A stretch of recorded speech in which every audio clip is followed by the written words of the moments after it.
Histoire mythique sur la formation des Philippines. Page 2.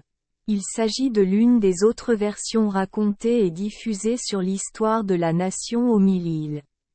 Selon le mythe, ce pays n'était autrefois qu'une seule île sans nom. Dans cette immense île vivait un grand guerrier qui maintenait la paix sur l'île, en plus de son courage et de son habileté à la guerre.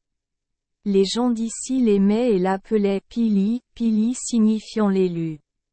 Pili a également une belle et romantique histoire d'amour avec la fille Pinas.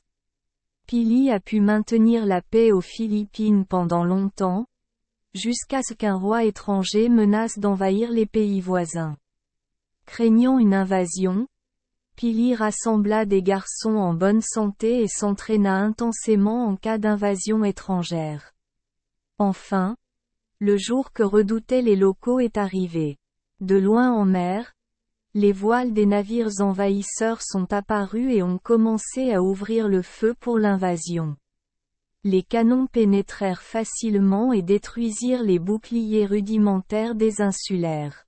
Ensuite, selon la légende, les soldats du roi étranger débarquèrent et commencèrent à affronter les hommes armés locaux avec des fusils et des épées. De nombreux habitants sont morts.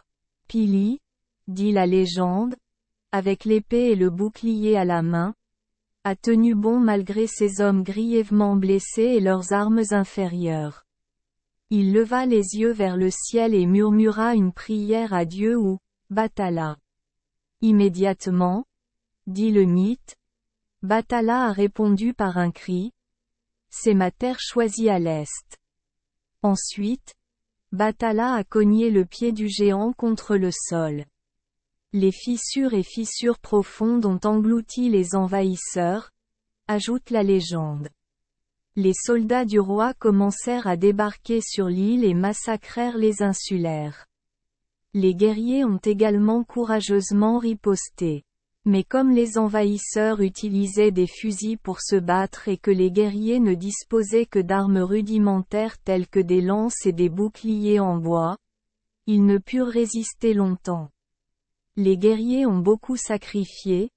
Pili a également été grièvement blessé. Avant de tomber, Pili leva les yeux vers le ciel et la pria. Entendant le son de la prière et voyant la tragédie qui régnait dans ce pays autrefois magnifique, Dieu Bathala a immédiatement utilisé son pied géant pour renverser les envahisseurs d'en haut. Son coup de pied était si fort qu'il désintégra la terre et la divisa en petites îles. Ces petites îles se connectent et forment un guerrier prêt à combattre avec un bouclier, Visayas, et une épée, Palawan.